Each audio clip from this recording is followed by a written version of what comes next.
నమస్తే. Welcome to our channel. ప్రస్తుతం మనతో సీనియర్ జర్నలిస్ట్ దాము బాలాజీ గారు ఉన్నారు. వారితో మాట్లాడదాం. సార్ నమస్తే సార్. నమస్తే. సార్ తెలుగుదేశం, జనసేన కార్యకర్తలు తిరుపతిలో హల్చల్ చేశారని, అలాగే వైసీపీ ఎమ్మెల్సీని కిడ్నాప్ చేశారు. అలాగే కార్పొరేటర్‌పై దాడి చేశారు. దీంట్లో హైకోర్ట్ కూడా ఇన్వాల్వ్ అయింది అనే న్యూస్ వినిపిస్తోంది సార్. ఈ ఇది ఈ ఈ న్యూస్ కొంచెం సంచలనం సృష్టించింది. అసలు ఏంటి సార్ దీని వెనకాల ఉన్న కథ ఏంటి? నిన్న 2 రోజుల నుంచి తిరుపతిలో ఒక గందరగోళ పరిస్థితి నెలకొంది. ఎందుకంటే తిరుపతికి సంబంధించిన డిప్యూటీ మేయర్ పోస్ట్‌కి బూమన అభినయ్ రెడ్డి ఉండేవాడు ఇంతకుముందు. బూమన అభినయ్ రెడ్డి రిజైన్ చేశాడు. సో, ఇప్పుడు ఆ పోస్టుకి ఎన్నిక జరగబోతుంది. యాక్చువల్‌గా 3వ తేదీ ఎన్నిక జరగాల్సి ఉంది. అయితే ఇక్కడ ఏమైందంటే నిజానికి మెజారిటీ సభ్యులు వైసీపీ వాళ్ళే. బట్ వైసీపీ నుంచి దాదాపు 48 మంది వైసీపీ కార్పొరేటర్లు ఉంటే హ్మ్. అందులో 20 మంది టీడీపీలోకి వెళ్ళిపోయారని చెప్తున్నారు. మిగతా వాళ్ళని కాపాడుకోవడం కోసం వైసీపీ ఏం చేసిందంటే క్యాంపు రాజకీయాలకి తెరలేపింది. ఒక పాండిచ్చేరిలో కొంతమందిని తీసుకెళ్ళి పెట్టింది. కొంతమందిని చిత్తూరులో ఒక హోటల్‌లో పెట్టారు. హ్మ్. సో, దీనికి కౌంటర్‌గా ఇటు తిరుపతి ఎమ్మెల్యేగా ఉంటున్న ఆరణి శ్రీనివాసులు వాళ్ళ అబ్బాయి ఆరణి మదన్ రంగంలోకి దిగాడు. Okay sir. అతనితో పాటు తెలుగుదేశం నాయకులు కూడా రంగంలోకి దిగారు. వీళ్ళు ఒకటేందంటే మొన్న ఎన్నికల కోసం వాళ్ళని పాండిచ్చేరి నుంచి బస్సులో తీసుకొస్తుంటే ఆ బస్సు మీద అటాక్ చేసి ఆ బస్సు డోర్ రాకపోయేసరికి అద్దాలను పగలగొట్టి అందులో సగం మందికి పైన కార్పొరేట్‌లని పట్టుకుపోయారు. ఓకే. దాడి చేశారు. అక్కడ నిన్నంతా కూడా వీడియోలు హల్చల్ చేసి ఆ వీడియోల్లో అక్కడ మహిళా కార్పొరేటర్లు కూడా చాలా భయభ్రాంతులు అయ్యారని హ్మ్. వాళ్ళే చెప్తున్నారు స్వయంగా. ఎలా జరిగిందో వివరిస్తున్నారు. ఇదంతా కూడా చేసింది శంకర్ యాదవ్ అనే ఒక టీడీపీ అతను. ఇక్కడ లోకేష్‌కి దగ్గరగా ఉండి స్పోర్ట్స్ కోటాలో ఒక మంచి పదవిలో ఉంటున్న వ్యక్తి ఆధ్వర్యంలో ఇదంతా జరిగింది. ఇండైరెక్ట్‌గా లోకేష్ హ్యాండ్ ఉందనేది ఒక ఓకే వార్త. సార్. హ్మ్. రెండవదేందంటే అక్కడ ఆరణి శ్రీనివాసులు జనసేన తరపున ఎమ్మెల్యేగా ఉన్న అతను యాక్టివ్‌గా దీంట్లో పార్టిసిపేట్ చేస్తున్నాడని నిన్నంతా కూడా ఈ వార్తలొచ్చింది. ఇప్పుడు అర్లీ మార్నింగ్ ఇంకొక సంచలనం అయింది. అదేంటంటే ఎమ్మెల్సీని కిడ్నాప్. ఎమ్మెల్సీ కూడా దీంట్లో ఎక్స్ అఫిసియో మెంబర్ అంటారు. ఆయనకు కూడా ఓటు హక్కు ఉంటది. సో, హ్మ్. నిన్న జరగాల్సిన ఎన్నిక ఈ రోజు పోస్ట్‌పోన్ అయింది కాబట్టి ఇతన్ని గాని కిడ్నాప్ చేస్తే ఇతను ఓటు పడదని హ్మ్. చెప్పి ఇతన్ని మార్నింగ్ అతను పేరు సిపాయి సుబ్రహ్మణ్యం. ఆయన తిరుపతిలో ప్రముఖ యూరాలజిస్టు, కిడ్నీ హుహు. స్పెషలిస్టు. హ్మ్. తనుకి ఒక రష్ అనే ఒక హాస్పిటల్ కూడా వెరీ పాపులర్ తిరుపతిలో. హ్మ్. సో, ఆయన్ని నైటు ఎత్తుకుపోయారు ఇంటికొచ్చి గుర్తు తెలియని వ్యక్తులు అని ఆరోపిస్తున్నారు. సో, అదొకటి తెలియాల్సి అయితే ఉంది. ఈలోగా హైకోర్టుకి లేళ్ల అప్పిరెడ్డి అని వైసీపీ ఎమ్మెల్సీ ఆయన నిన్న కోర్టులో కార్పొరేటర్లకి భద్రత లేదు, పోలీసులు పట్టించుకోలేదు, పోలీసులు ఎదురుగానే ఈ దాడి జరిగింది. హ్మ్.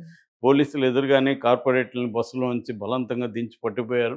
అయినా కూడా పోలీసులు చూస్తూ ఊరుకున్నారు తప్ప ఏం చేయలేదని హైకోర్టుకు మొరబెట్టుకున్నారు. హైకోర్టు ఇమ్మీడియేట్‌గా తిరుపతి ఎస్పీని ఆదేశించింది. వీళ్ళు ఎక్కడుంటే అక్కడి నుంచి సెనేట్ హాల్, ఎస్‌వి యూనివర్సిటీలో సెనేట్ హాల్ ఉంటది. హ్మ్. ఆ సెనేట్ హాల్‌లో ఎన్నిక. ఎస్‌వి యూనివర్సిటీ వరకు వీళ్ళకి భద్రత కల్పించాలి అనేది హైకోర్టు ఆదేశించింది. అట్లాగే వైసీపీని కూడా మీరు కలిసి ఎస్పీకి వినతి పత్రం అందజేయండి. మీ సమస్యల్ని ఎస్పీకి చెప్పండి అనేది కూడా ఆర్డర్ చేసింది. ఈరోజు విచారణ కూడా హ్మ్. హైకోర్టులో ఉంది. దాంతో పాటు అది నిన్నంతా జరిగింది. Okay sir. ఇప్పుడేమో అర్లీ మార్నింగ్ నుంచి కిడ్నాప్ వ్యవహారం హ్మ్. వినిపిస్తుంది. అట్లాగే అభినయ్ రెడ్డి పోలీసులు కొంతమంది వైసీపీ వాళ్ళని రివర్స్‌లో వైసీపీ వాళ్ళ మీద కేసులు పెట్టి రాజేష్ అనే ఒక వైసీపీ కార్పొరేట్‌ని అలిపిరి పోలీసులు అరెస్ట్ చేసి తీసుకెళ్లారు. దాంతో అభినయ్ రెడ్డి తన వాళ్ళని తీసుకెళ్ళి పోలీసులతో గొడవ పడుతుంటే తెలుగుదేశానికి సంబంధించిన జేబీ శ్రీనివాసులు, పులిగోర్ల మురళి, కృష్ణ యాదవ్ ఇలాంటోళ్ళు పోలీస్ స్టేషన్ హ్మ్. వీళ్ళ మీద దాడికెళ్లారు. పోలీసులు అడ్డుకున్నారని చెప్తున్నారు. ఏదేమైనా ఘర్షణ వాతావరణం ఉంది. ఇటు టీడీపీ అండ్ జనసేన హ్మ్. దౌర్జన్యాలైతే చేస్తున్నట్టు మనకి అర్థమవుతుంది. ఇంత చేసి ఈ పదవి 13 నెలలే. ఓహ్! సో, ఈ ఓకే 13 సార్. నెలల ఓకే. ఆ! పదవి కోసం హ్మ్. టీడీపీ అంటే కూటమి నాయకులు ఈ స్థాయి దౌర్జన్యాలకి పాల్పడడం అనేది అందరిని హ్మ్. విస్తుగొలుపుతుంది. ఎందుకంటే గతంలో ఇదే వైసీపీ అక్కడ ఎంపీ ఎన్నికలప్పుడు కానీ మిగతా ఎన్నికలప్పుడు కానీ ఇదే ఇంతకంటే ఘోరంగానే అక్కడ దౌర్జన్యాలు వైసీపీ కూడా చేసింది తిరుపతిలో.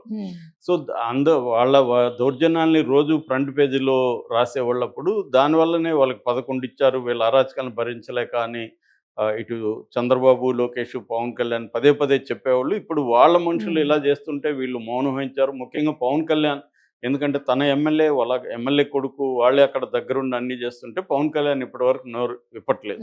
అంటే పవన్ కళ్యాణ్ నేచర్ గమనిస్తే ఆయన సెలెక్టివ్ రెస్పాన్స్ అనేది మనకు అర్థమైపోతుంది. తనకు ఉపయోగం ఉంటే అతను ఏవైనా మాట్లాడతాడు, కొటేషన్లు ఇస్తాడు, చాలా ఆవేశంగా ఊగిపోతుంటాడు. ప్రజలకు ఉపయోగం ఉండే అంశాల్లో మాత్రం తనకు ఉపయోగం లేదనుకుంటే దాంట్లో అసలు నాకేం వినబడదు, కళ్ళు కనబడవు అనే 3 కోతల సిద్ధాంతాన్ని ఇతను అప్లై చేస్తూ సైలెంట్గా ఉంటాడు. ఇది మనం ఈ 8 నెలల్లో కూడా గమనించవచ్చు. అంటే ఎక్కడైతే లోకేష్ని, చంద్రబాబుని ఇబ్బంది పెట్టి తను హీరోగా ప్రొజెక్ట్ అవ్వాలనుకుంటాడో అక్కడ మాత్రమే స్పందిస్తాడు తప్ప పీపుల్ సెంట్రిక్ అప్రోచ్ అనేది పవన్ కళ్యాణ్కి జీరో. ఎక్కడా కూడా ప్రజల సమస్యల మీద స్పందించడం అనేది ఆయన చేయడు. ఆ ప్రజల సమస్యలు తనకు ఉపయోగపడాలి, అప్పుడే అతను చేస్తాడు. ఇప్పుడు మొన్న కూడా మన ముద్రగడ పద్మనాభం ఇంటి మీద దాడి చేశాడు జనసేన కార్యకర్త, అతని కారుని ట్రాక్టర్తో గుద్దాడు. దాని విషయంలో కూడా ఇప్పటివరకు అతను మావోడా కాదా అనేది కూడా వాళ్ళు తేల్చట్లేదు. సో ఇప్పటివరకు అతని మీద చర్య తీసుకోవట్లేదు. సో ఇలాగ పవన్ కళ్యాణ్ రోల్ మనం గమనిస్తే అతను ఎప్పుడు కూడా జన సైనికుల అరాచకాలను అతను ఎప్పుడు ఖండించలేదు. అతనికి ఇబ్బంది అయ్యి అతని స్లోగన్లో ఇంకోటి ఇబ్బంది అయితే మాత్రమే అతను వాళ్ళని కంట్రోల్ చేస్తాడు తప్ప ప్రజలకి వాళ్ళ వల్ల ఇబ్బందులు జరుగుతుంటే ఎప్పుడు కూడా అతను వాళ్ళని కంట్రోల్ చేసిన పాపాన్ని ఇప్పటివరకు పోలేదు. ఇప్పుడు కూడా అతని ఎమ్మెల్యే కదా, జనసేన ఎమ్మెల్యే వాళ్ళ కొడుకు ఇది ప్రధానంగా అక్కడ చేసింది. తెలుగుదేశం వాళ్ళు కూడా దాంతో జాయిన్ అయ్యారు. సో దీన్ని పవన్ కళ్యాణ్ ఖండించాలి. అట్లాగే ఇదంతా కూడా లోకేష్ మనిషి అక్కడ చేస్తున్నాడనే వార్తలు కూడా వస్తున్నాయి, వైసీపీ వాళ్ళు ఆరోపిస్తున్నారు. ఇప్పటివరకు చంద్రబాబు కానీ లోకేష్ కానీ దీన్ని ఖండించట్లేదు. ఎందుకంటే ఏ అరాచకాలు అయితే వైసీపీ చేసిందో అదే అరాచకాల్ని కూటమి చేయడానికి కూటమికి ఎందుకు పదవి అప్పగించారు? సో నేను అందుకే చాలాసార్లు చెప్తుంటాను, ఈ దేశంలో ఏ రాజకీయ పార్టీకి ఇంకొక రాజకీయ పార్టీ కంటే బెటర్గా లేదు.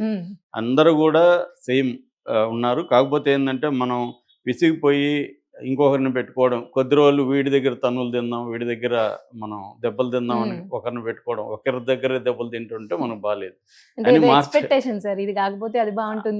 బాగుంటుందేమో కూడా కాదు, ఆల్టర్నేటివ్ లేదు ఇంకా.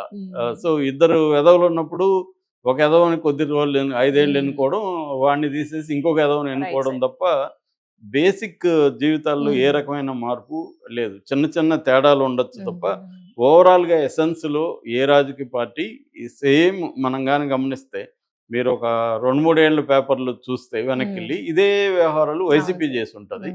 వీళ్ళు గగ్గోలు పెట్టుంటారు, వీళ్ళు కోర్టులకు వెళ్ళి ఉంటారు. ఇప్పుడు అదే కూటమి చేస్తుంది, వైసీపీ బాధితుల ప్లేస్లో ఉంది. మనుషులు కూడా చాలాసార్లు మారండి. ఎందుకంటే అటు నుంచి ఇటు జంప్ అవుతారు, ఇటు నుంచి అటు జంప్ అవుతారు. బేసిక్గా ఆ నాయకత్వంలో ఉండేవాళ్ళు కొంతమంది ఉంటారు తప్ప వీళ్ళు కూడా మళ్ళీ అటు ఇటు జంప్ అవుతుంటారు. సో ఓవరాల్గా దీనివల్ల ఏమో